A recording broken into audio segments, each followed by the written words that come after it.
आज हम पढ़ेंगे वैदिक दौर क्या होता है। वैदिक दौर दरअसल जो है हिंदुस्तान की तारीख में वैदिक दौर एक संगमील की हैसियत रखता है। ओके। और जो है ये अंदाज़ा लगाया गया कि हिंदुस्तान में जो है वैदिक दौर को जो दो हिस्सों में तकसीम किया गया। फर्स्ट जो है इब्तदाई वैदिक दौर कब से कब तक चला, 1500 क़ब्ल मसीह से 1000 क़ब्ल मसीह तक चला। दूसरा दौर जो है जिसका नाम माबाद वैदिक दौर है, ये जो है 1000 क़ब्ल मसीह से 600 क़ब्ल मसीह तक चला।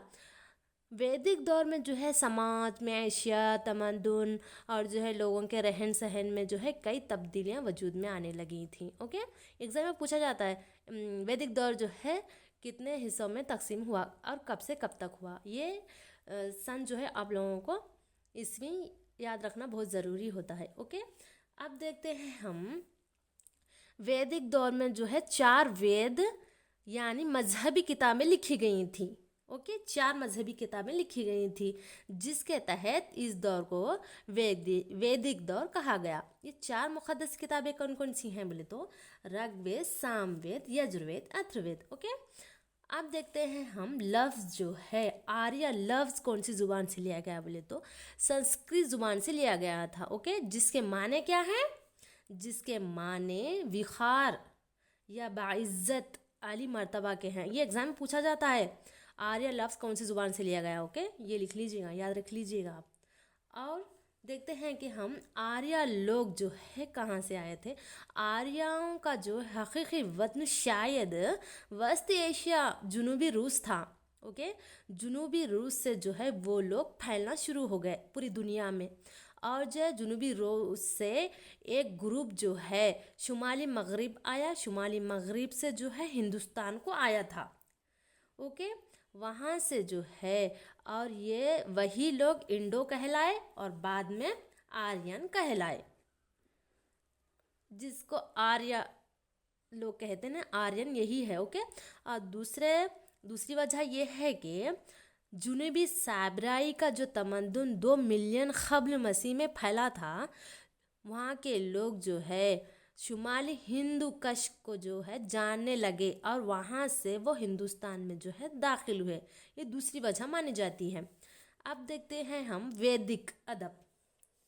वैदिक अदब जो है विद से माखूज़ है, विद से माखूज़ है, जिससे मुराद क्या है, दूसरे अल्फाज में विद के माने बरतर इल्म के हैं। ओके, बरतर इल्म के हैं। वैदिक अदब में जो है 4 वेदों को जो है मुश्तमिल किया गया है। ये एक एक करके देखते हैं हम। ये वेद में से पुरानी वेद कौन सी है, खदीम वेद कौन सी है बोले तो ऋग्वेद है। ओके, ऋग्वेद है। एक एक करके देखते हैं 4 वेद। पहले देखते हैं हम ऋग्वेद। ऋग्वेद में जो है 1028 इसमें जो है मंत्र शामिल है। ओके, जो भजन अश्लोक भी इसी में शामिल है। एग्जाम में पूछा जाता है जो तराने मुख्तलिफ देवताओं की जो है, देवता होते हैं ना, देवताओं की तारीफ में गाए जाते हैं, मुख्तलिफ देवताओं की तारीफ में गाए जाते हैं। ये कौन सी वेद में शामिल है बोले तो आप कहेंगे ऋग्वेद में जो है शामिल है। और इसमें भजन अश्लोक भी शामिल है और 1028 मंत्र शामिल है।